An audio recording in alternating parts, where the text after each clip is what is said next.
Hello, friends. Now, you are smart and talented, and I know that because you're here and you're listening to me, and we're being smart and talented together. But the point of that is to say that you get it when your smart and talented students get frustrated in the learning process. Now, I know, title. There we go. I know you have had this happen in your studio. Or it might have happened to you when you were a student, actually. But in any event, today we're going to make this about your students. But I'm sure you've had this happen. So you ask your student to do the new thing, right? It's a brand new thing, or you're modifying a thing that you've already done with your student. You've made a recommendation for treating a phrase a certain way.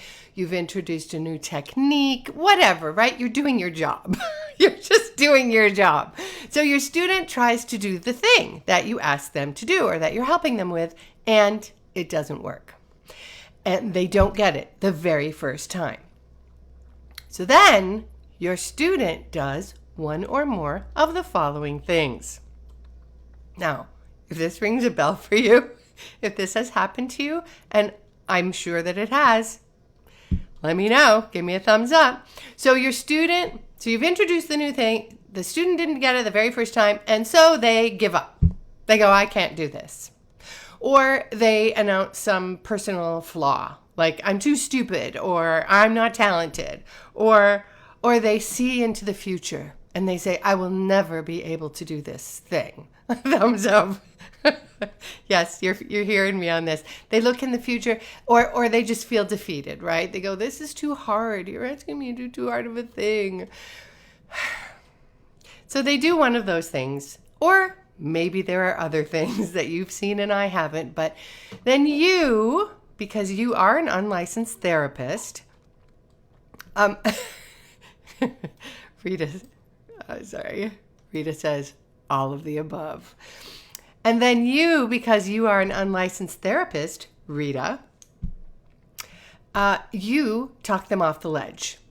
And if you have been teaching for a while, you probably have 3 or 4 reliable scripts that you pull out when this happens because you've seen it so many times.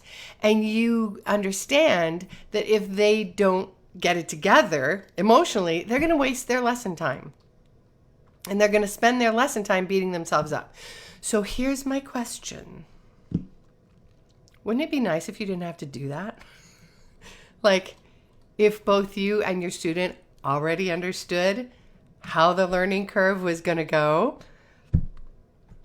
and that it wasn't personal, and that it works that way for everybody. Wouldn't that be great? So that's what I'm diving into today. It's about how people learn, really. It's how our brains work, and why smart and talented people don't always get it the very first time, and why that can be emotionally difficult for them. Less about that, more about brain science. I'm Meredith Colby, and I support voice teachers to create confident teaching and singing of popular styles. I'm also the author of Money Notes, How to Sing High, Loud, Healthy, and Forever, which introduces Neuro vocal method, a way to teach healthy, popular styles. Healthy technique for people who sing into microphones. If you want to book privately with me or find out information about classes and products, go to my website, meredithcolby.com. And I haven't looked at this for a while, but I think you can even spell it wrong and you'll still get there. Today, my freebie is an article about our subject today. So if you had your notebook out and you were going to take notes, you can put it away.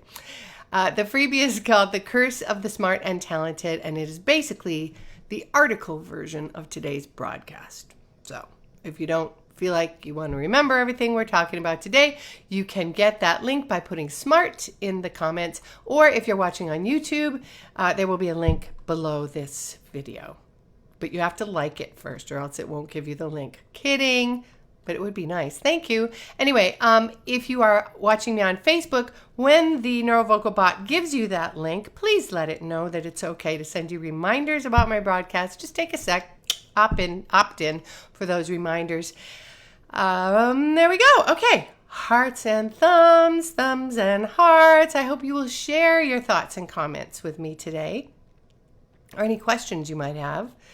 Today or on the replay. I go back and check. If something gives you a takeaway, you can put hashtag that in the comments. Thanks for the hearts. Hearts and thumbs are appreciated. I can't see, because of my software that lets me do cool stuff like that. I can't really see who's giving me the hearts and thumbs. I can just see them float by. But they do make me happy. They make a difference to me because I know I'm not alone. I'm not alone. Anyway, if you're watching on YouTube, please give me a thumbs up and follow me. Okay, default. Let us talk about brains. Wait, I have to get rid of that. Nope. How about that? There we go. Let's talk about brains. If you know me even a little bit, you know that this is one of my 3 favorite subjects.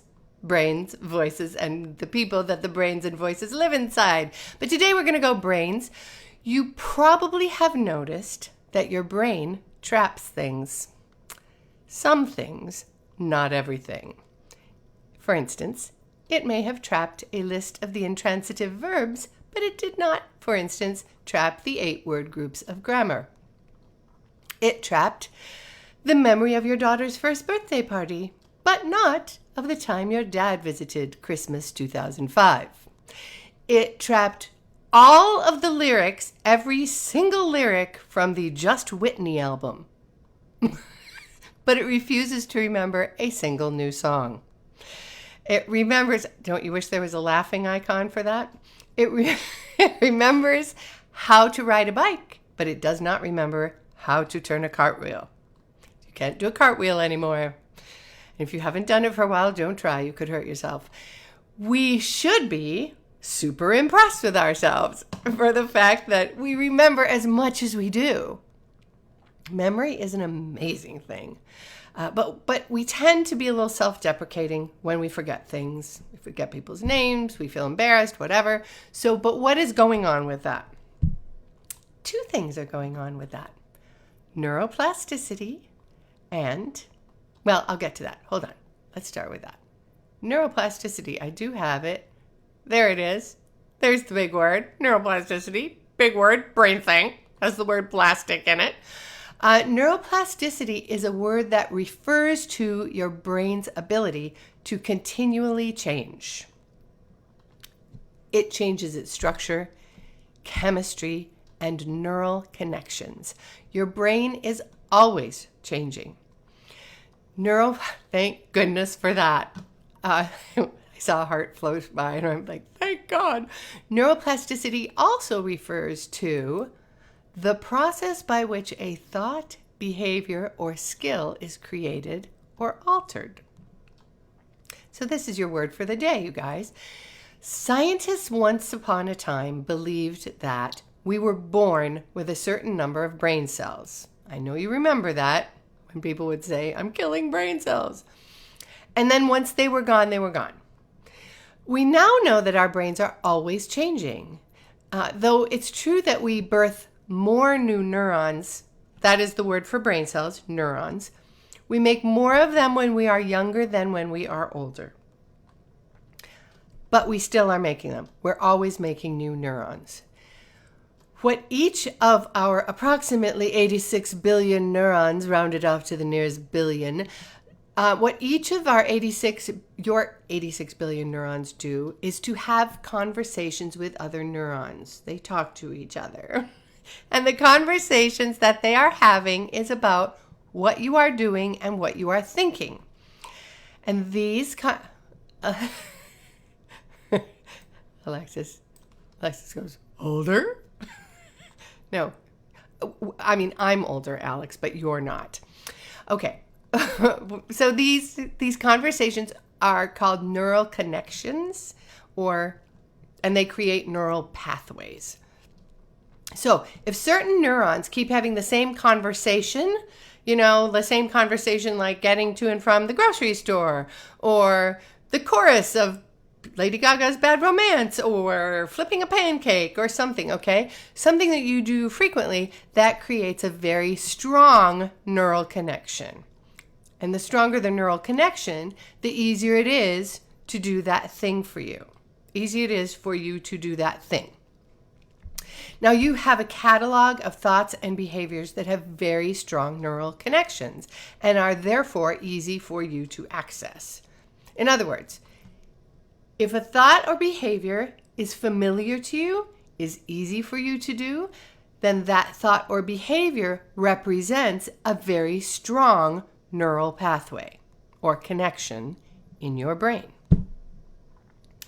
This is true for you, and this is true for your students. We each have catalogs and thoughts and we each have catalogs of thoughts and behaviors and skill sets that represent strong neural connections, and they come easily for us. Okay, now, based on the title of this broadcast, you can see where I'm going. You can see where I'm going with this. There's another piece you need to know about as well, and that is functional memory. These are going to come together at some point. So, fun fact for the day, neuroscience categorizes our memories into 3 basic groups. Each is a different type of memory. And the reason, well, I'll just leave that there. The reason they're in different categories is that your body, including your brain, treats each type of memory differently. The different types of memories are created, processed, stored, and retrieved differently by your brain.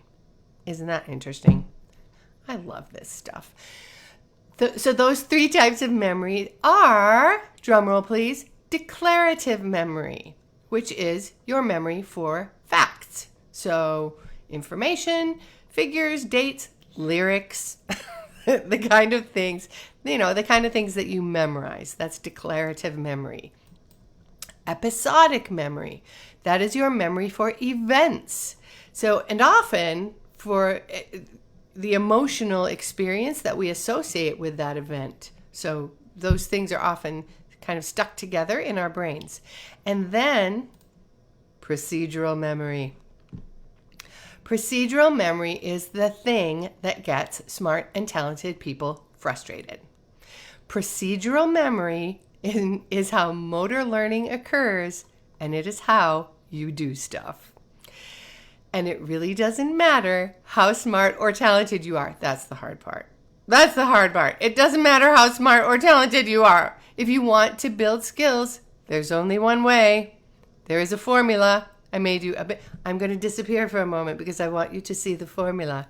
That formula is intention plus attention plus repetition plus time. There's no getting around it. Oh no, where's my default? That slide, by the way, is in my freebie today. So if you want that, put SMART in the comments and the NeuroVocalBot will send you that link.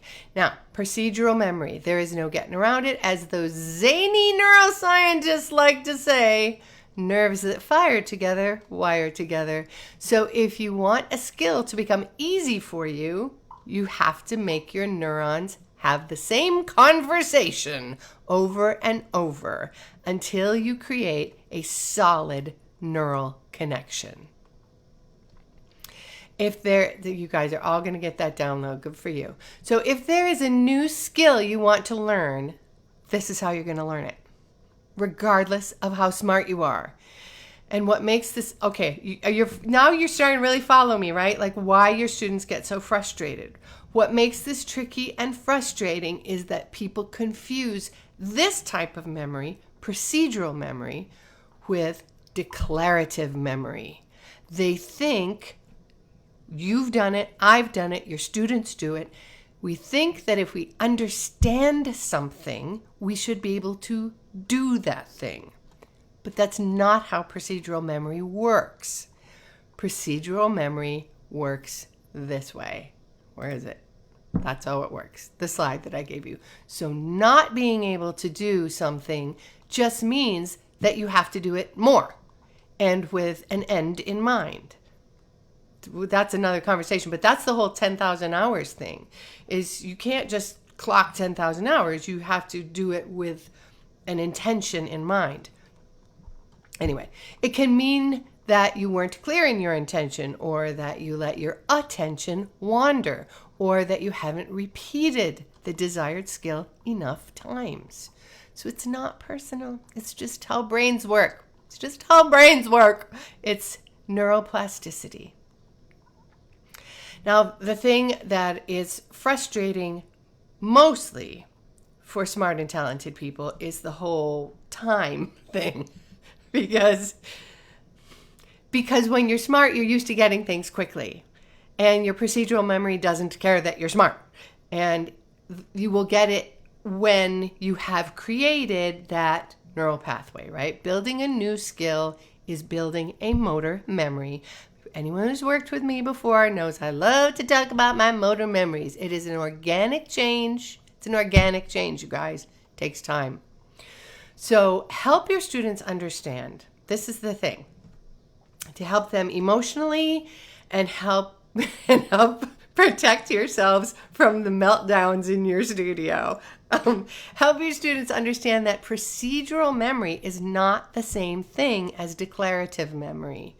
And just because it's easy for you to learn about and apply your knowledge of algebra or baking or Shakespeare, that's all declarative memory, it doesn't mean it's going to be easy for you to learn to change your spinal alignment once you've come to associate singing with doing this, right? That's an association. That's a motor memory. So undoing that takes time. Creating a new motor memory takes time. Singing does incorporate all these types of memories, right? You use your declarative memory to memorize melodies, harmonic progressions. Even if it's intuitive, you still know when there's a wrong chord. And lyrics, right? You use episodic memory when you are bringing emotion to your performance. But then there's the part where you just make sound come out of your respiratory system. You know, that's the part, that part where you make sound come out of your larynx. That part is a collection of motor skills. Larynx and throat and mouth and nose, right? That is just motor skills. And those are procedural memories. So if you want to add to those skills or alter them, you have to use the formula, even if you are smart and talented. So thank you very much for being here with me today. I appreciate your time and your attention. And if you are watching this on the replay, be sure and get back to me. I mean, make a comment. I promise you I will get back to you. And I'm Meredith Colby. You can find more about me at meredithcolby.com. Have a great week, you guys. Bye.